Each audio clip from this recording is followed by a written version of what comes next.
कैसे हैं आप सब?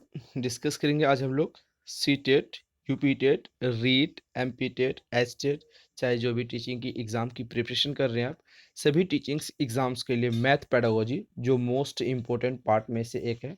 तो आज हम इसकी टेस्ट सीरीज़ करेंगे। आज हमारी टेस्ट सीरीज़ नंबर 4 है। इससे पहले हमने 3 वीडियो टेस्ट सीरीज़ की कर दी है, जाके चैनल के प्लेलिस्ट में देखिए या फिर वीडियो के डिस्क्रिप्शन में लिंक दे दूंगा, वहाँ पर जाके आप देख लीजिए।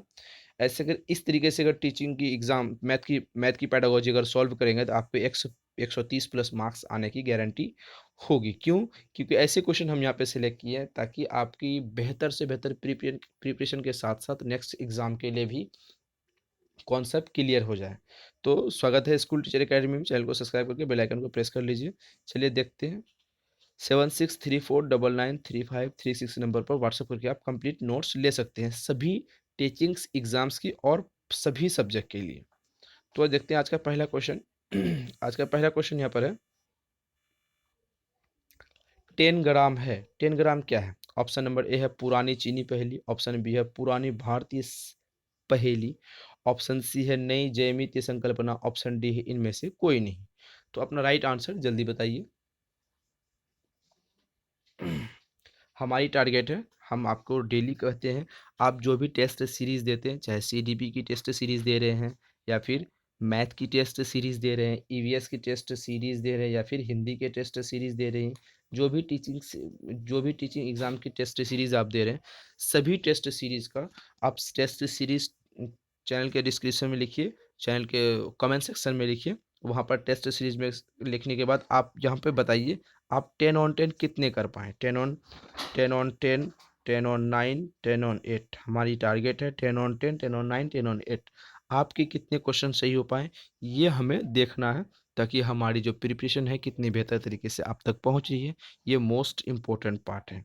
तो आप इसका भी जवाब कमेंट सेक्शन में बताइए या फिर व्हाट्सएप ग्रुप में आप जाके बताइए। तो चलिए इसका राइट आंसर बताइए। इसका राइट आंसर आपके अनुसार क्या है? चलिए देखते हैं क्वेश्चन। 10 ग्राम है एक पुरानी चीनी पहेली। पहले भी हम कई बार इसको डिस्कस कर चुके हैं लेक्चर वीडियो में। तो चलिए अगला क्वेश्चन देखते हैं। अगला क्वेश्चन कहता है, छात्रों में गणना करने की शक्ति छात्रों में गणना करने की शक्ति विकसित की जा सकती है। एक छात्र है आपके सामने, उसमें उसके पास उसको सॉरी उसके पास जो गणना करने की शक्ति है उसको विकसित कैसे की जा सकती है, कैसे विकसित उसको की जा सकती है। अपना राइट आंसर जल्दी बताइए।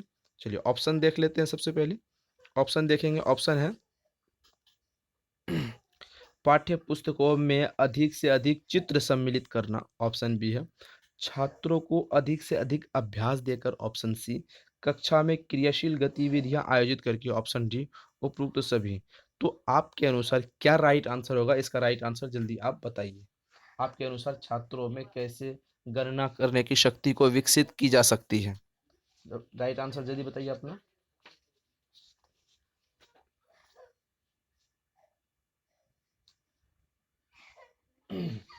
चलिए ऑप्शन देखते हैं एक बार। अच्छी तरीके से क्वेश्चन एक बार देख लेते हैं। क्वेश्चन कहता है छात्रों में गणना करने की शक्ति किस तरीके से विकसित की जा सकती है। तो यहाँ पर ऑप्शन है, ऑप्शन नंबर ए पाठ्य पुस्तकों में अधिक से अधिक चित्र सम्मिलित करके, ऑप्शन बी छात्रों को अधिक से अधिक अभ्यास देकर, ऑप्शन सी छात्रों में क्रियाशील गतिविधियां आयोजित करके, ऑप्शन डी उपरोक्त सभी।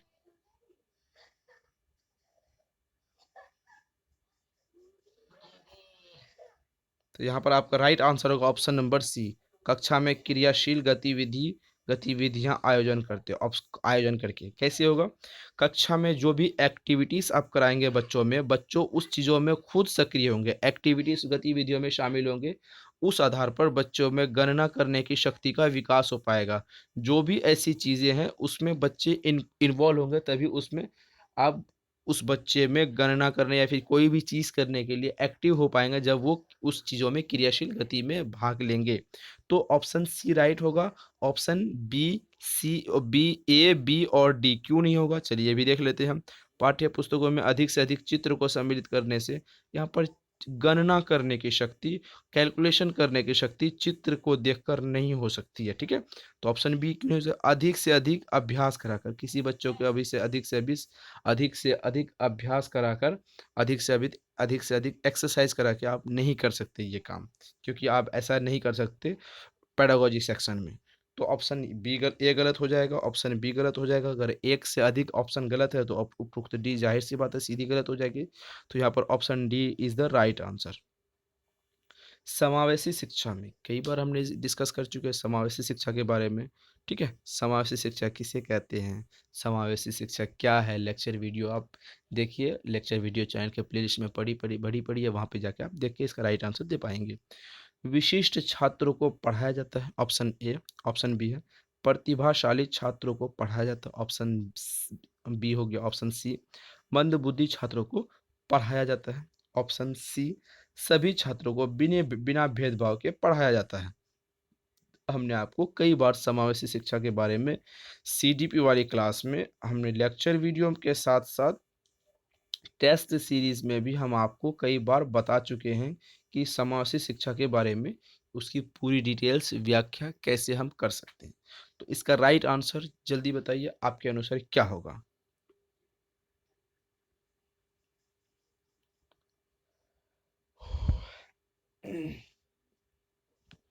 चलिए क्वेश्चन देखते हैं। समावेशी शिक्षा में विशिष्ट छात्रों को पढ़ाया जाता है, नहीं, विशिष्ट छात्रों को बिल्कुल नहीं पढ़ाया जाता। पहले हम डिस्कस करेंगे समावेशी शिक्षा क्या।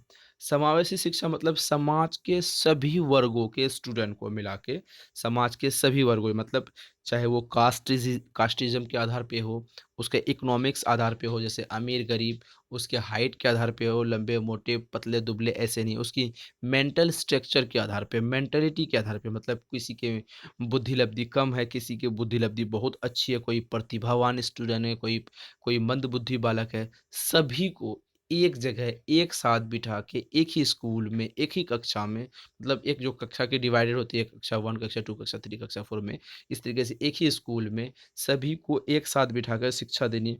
और सबसे इम्पोर्टेंट बात, बिना भेदभाव किए, ठीक है, बिना भेदभाव किए पढ़ाया जाना, उसी को समावेशी शिक्षा कहते हैं। क्या कहते हैं उसी को? समावेशी शिक्षा। तो यहाँ पर तो ऐसा बात नहीं कहा गया, यहाँ पर कहा गया है विशिष्ट छात्रों को।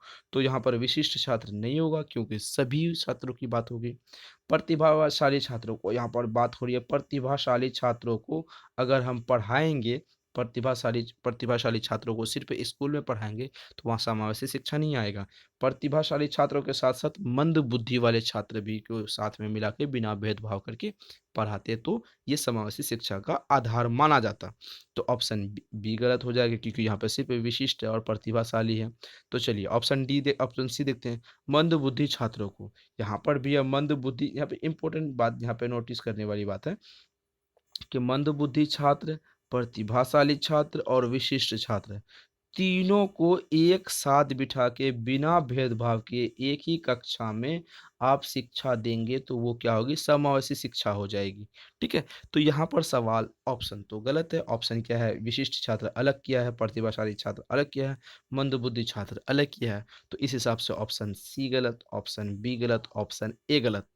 तो right answer option number D. कैसे होगा? क्योंकि यहाँ पर कहा गया है सभी छात्रों को। यहाँ पर सभी छात्र का मतलब होता है समाज की किसी भी तबके, वही जाति, किसी भी कम्युनिस्ट, किसी भी कास्टिज्म, अमीर गरीब ऊंच नीच, जो जो भी आप समझ सकते हैं, सभी छात्रों को बिना भेदभाव किए पढ़ाया जाना, ये भी हमारा कॉन्स्टिट्यूशन ऑफ इंडिया इसी बात को कहती है। एनसी एनसीएफ 2005 इसी बात पर फोकस करती है। ठीक है, तो क्या कहती है? बिना भेदभाव किए, और समावेशी शिक्षा भी इसी बात पर निर्भर करती है, इसी बात को फॉलो करने के लिए कहती है सभी टीचर को। तो समावेशी शिक्षा के बारे में अगर आप डिटेल्स में पढ़ना चाहते हैं तो लेक्चर वीडियो देखिए, जिसमें से हर टीचिंग एग्जाम से में आपको 2 नंबर सिर्फ 10 मिनट में, कितने 10 मिनट की लेक्चर वीडियो, 10 मिनट में 2 नंबर आपको मिल जाएगी। तो option number D is the right answer, बिना भेदभाव के सभी को पढ़ाना। कॉन्सेप्ट क्लियर है? इस आधार पर क्वेश्चन आपके नेक्स्ट टाइम बनने चाहिए। अगला क्वेश्चन देखते हैं।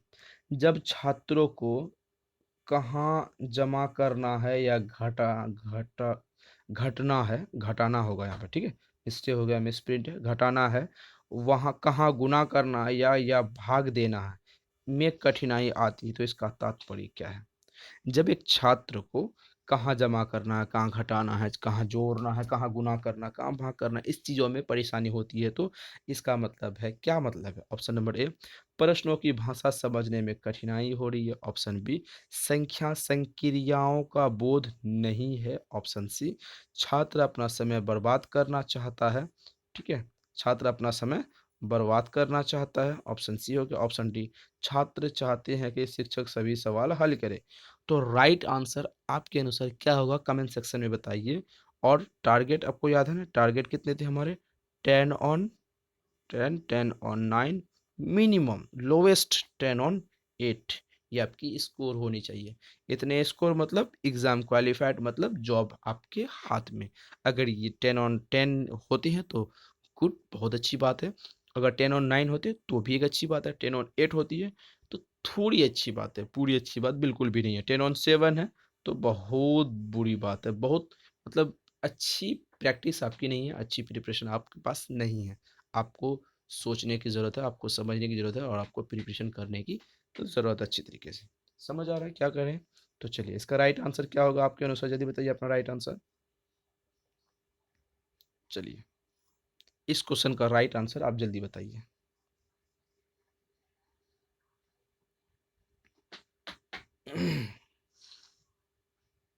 क्वेश्चन देख लें। चलिए, क्वेश्चन देखते हैं।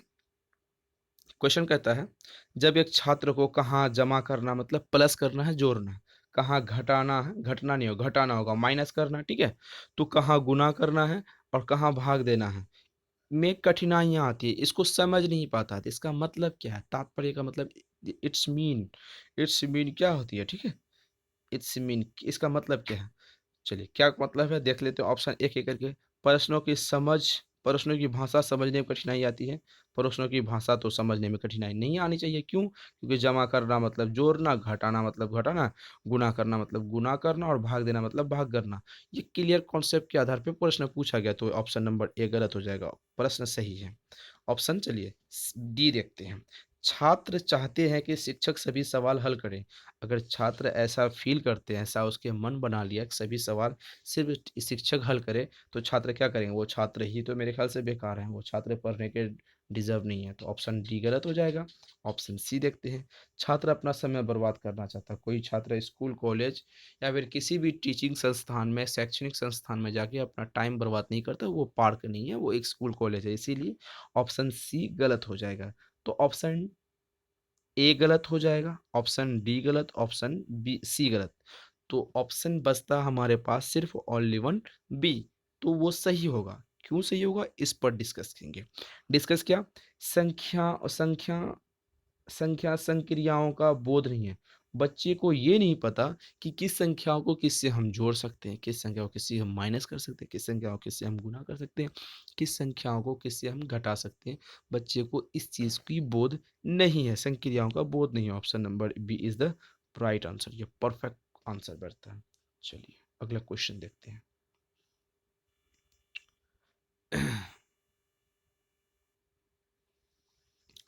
अनुमान लगाना संबंधित है, मतलब आप एक किसी चीज का अनुमान लगाते हैं तो उससे किससे संबंधित है? ऑप्शन आपके सामने है, ऑप्शन देख ले। ऑप्शन कहता है इष्टीकरण से, ऑप्शन बी है सन्निकटताओं से, ऑप्शन बी है दोनों से, ऑप्शन सी है किसी से नहीं। तो इसका राइट आंसर क्या होगा, जल्दी बताइए। चलिए, क्वेश्चन का राइट आंसर 10 on 10 आपकी टारगेट होनी चाहिए। हम इसी तरीके से टेस्ट सीरीज करेंगे, लगभग 10 से 15 टेस्ट सीरीज अगर हम कर लेंगे, तब हम लोग का टारगेट रहेगा 10 on 10, 10 on 9, ये दो टारगेट हमारे पास रहेगा। फिलहाल अभी आप स्टार्टिंग पीरियड में हैं। आप लेक्चर वीडियो, जिस विद्यार्थी ने लेक्चर वीडियो देखा हो उनके लिए एक अलग टारगेट है, जिस विद्यार्थी ने टोटल लेक्चर वीडियो देखा हो उनके लिए मेरे पास अलग टारगेट है। क्या? 10 on 10, 10 on 9। जिस विद्यार्थी ने नहीं देखा लेक्चर वीडियो, उसे दिक्कत मतलब नहीं देखा, उसे अच्छी तरीके से समझ नहीं आया, तो उसके लिए 10 on 8, ये भी आपके एक स्कोर की स्ट्रेटजी है हमारी, ठीक है। तो चलिए, इसका राइट आंसर देख लेते हैं। अनुमान लगाना क्या होता है? इष्टीकरण, मतलब इष्टीकरण भी एक अनुमान लगाने के दायरे में आती है। सन्निकटता मतलब उसी के आसपास, तो ऑप्शन बी हो जाएगा, स्टिकरण और सन्निकटता दोनों हो जाएगी। अगला क्वेश्चन देखते हैं। क्वेश्चन कहता है वर्ग का परिमाप ज्ञात करने के लिए छात्र सूत्रों का प्रयोग करते हैं, वे पालन कर रहे हैं किसका? ऑप्शन नंबर ए है निगमन विधि, ऑप्शन बी है आगमन विधि, ऑप्शन नंबर सी है व्याख्यान विधि, ऑप्शन नंबर डी है इनमें से कोई नहीं।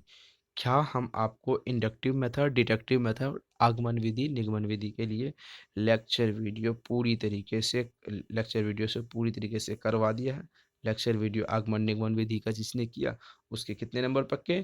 किसी भी एग्जाम में 2 नंबर पक्के। 2 नंबर पक्के करने के लिए आपको सिर्फ 2 नंबर के लिए कितने? सिर्फ 10 मिनट में 10 मिनट की वीडियो आप देख लिए। 10 मिनट से टाइम नहीं, मेरे ख्याल से 6 से 8 मिनट की वीडियो, मुझे याद नहीं है अच्छी तरीके से। 6 से 8 मिनट की वीडियो में आपको 2 नंबर किसी भी टीचिंग एग्जाम से मिलती है। DTET प्लस भी, KVS, NVS, super TET, UP TET, Bihar TET, सभी टीचिंग एग्जाम्स में अगर आपको मिल जाती है तो सोचिए आप कितने लकी हैं। तो आपको इस चीज़ करने के लिए क्या करनी होगी? इंडक्टिव मेथड, डिडक्टिव मेथड का एक प्लेलिस्ट बना हुआ है, शिक्षण विधि, कौन सा?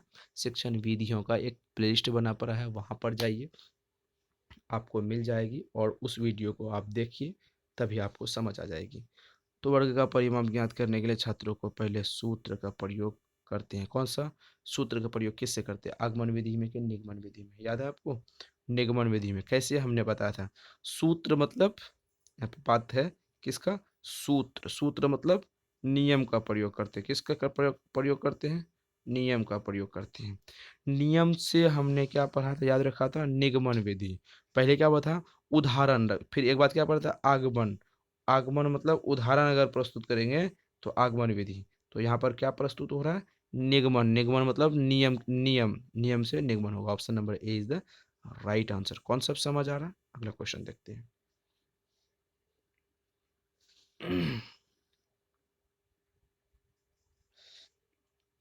निम्न में से असत्य है मतलब गलत है, रॉन्ग है, ये नेगेटिव क्वेश्चन है। यहाँ पर 3 सही, 1 गलत। Find the wrong answer. हम कौन से आंसर को ढूंढेंगे? गलत आंसर को ढूंढेंगे। चलिए गलत आंसर ढूंढते हैं। क्या है?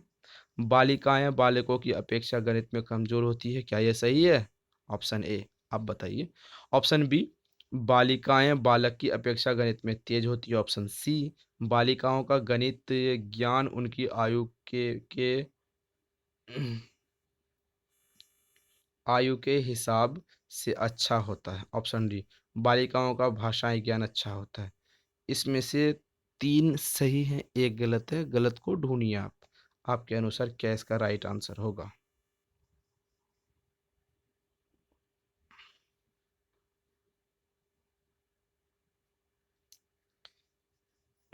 चलिए क्वेश्चन देख लेते हैं। क्वेश्चन कहता है निम्न में से असत्य कथन को ढूंढना है। कौन से कथन को? असत्य कथन को, रॉन्ग क्वेश्चन को ढूंढना है। बालिकाएं बालकों की अपेक्षा गणित में कमजोर होती है। जो लड़कियां होती है लड़कों से गणित में कमजोर होती है, ये सत्य कथन है। क्या है ये सही बात है। बालिकाएं बालकों की अपेक्षा गणित में तेज होती है। बालिकाएं बालकों की अपेक्षा गणित में तेज होती है, क्या कंफ्यूजन वाली क्वेश्चन है? हाँ, यहाँ बालिकाएं बालकों की अपेक्षा गणित में कमजोर होती है, ये भी ऑप्शन सही है। बालिकाओं का गणित ज्ञान उनकी आयु के हिसाब से अच्छा होता है। ऑप्शन नंबर यहाँ पर राइट आंसर हो जाएगा, ऑप्शन नंबर सी। ठीक है, चलिए अगला क्वेश्चन देखते हैं। रचनात्मक आकलन में सम्मिलित है। रचनात्मक आकलन में क्या सम्मिलित है? ऑप्शन देखेंगे। ऑप्शन यहाँ पर है त्रुटियों की पहचान करना, मतलब गलतियों की पहचान करना, छात्रों को ग्रेड देना, ऑप्शन सी है विशिष्ट प्रतिभाओं की पहचान करना, ऑप्शन डी है अधिगम की असंगत एवं कमियों की पहचान करना। राइट आंसर जल्दी बताइए, आपके अनुसार क्या होगा? इंपॉर्टेंट क्वेश्चन है, रचनात्मक आकलन के बारे में लेक्चर वीडियो पढ़ा है, जाके देखिए, तभी इसका राइट आंसर नेक्स्ट एग्जाम में अगर आपसे पूछे तो आप विद इन 1 5 सेकेंड में इसका राइट आंसर दे पाएंगे। तो इसीलिए इसका राइट आंसर जल्दी अभी बताइए, उसके बाद आप लेक्चर वीडियो भी समय रहते पर चैनल पर जाके देख लीजिएगा। चलिए क्वेश्चन देखते हैं। रचनात्मक आकलन क्या है? क्वेश्चन ऑप्शन, ये क्वेश्चन कहता है रचनात्मक आकलन है। ऑप्शन नंबर ए त्रुटियों की पहचान, गलत का पहचान नहीं करता रचनात्मक आकलन। ग्रेड देना, किसी को आप ग्रेड नहीं दे सकते, ABCD जो ग्रेड देते हैं। ठीक है। विशिष्ट प्रतिभाओं की पहचान, विशिष्ट प्रतिभाओं की, एक किसी बच्चों में प्रतिभा की पहचान को ढूंढने के लिए रचनात्मक आकलन आप नहीं करते हैं। क्या करते थे हम? अधिगम की असंगत कमियों की पहचान। अधिगम मतलब लर्निंग पीरियड में, लर्निंग तरीकों में बच्चे में कौन सी कमियां होती है और कौन सी असंगत कमियां, उसको पहचान करना ही रचनात्मक आकलन की एक प्रतिभा होती है। Option number D is the right answer. अगला क्वेश्चन देखते हैं। एनसीईआरटी की गणित की पुस्तकों में अभ्यास समय खंड सम्मिलित करने का मुख्य लक्ष्य है। ऑप्शन ए छात्रों को विस्तृत अधिगम का अवसर प्रदान करना। ऑप्शन बी पाठ्यचर्या के निरस्त को तोड़ना। ऑप्शन सी छात्रों को खाली समय में व्यस्त रखना। ऑप्शन डी उपयुक्त सभी। एनसीईआरटी बेस्ड क्या कहती है? राइट आंसर आपके सामने चार ऑप्शन है, अपना राइट आंसर जल्दी बताइए, आपके अनुसार क्या इसका राइट आंसर है?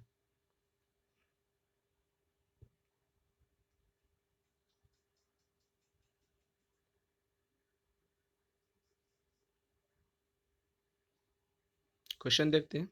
क्वेश्चन यहाँ पर कहता है एनसीईआरटी की गणित की पुस्तकों में अभ्यास समय खंड सम्मिलित करने का मुख्य लक्ष्य है छात्रों को विस्तृत अधिगम का अवसर प्रदान करना। ऑप्शन नंबर ए यहाँ पर आपके सही राइट आंसर हो जाते हैं। ठीक है, इसका right answer option number A हो जाता है।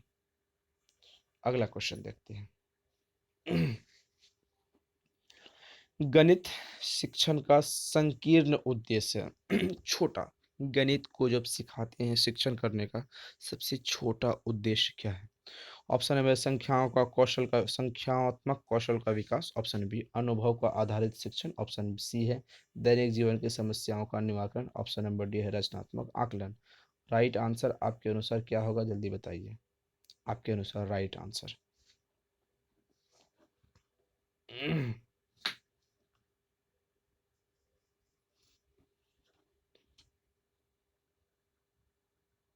चलिए इसका राइट आंसर देख लेते हैं। क्वेश्चन कहता है गणित गणित शिक्षण का संकीर्ण मतलब छोटा उद्देश्य क्या है? सबसे छोटा उद्देश्य क्या है?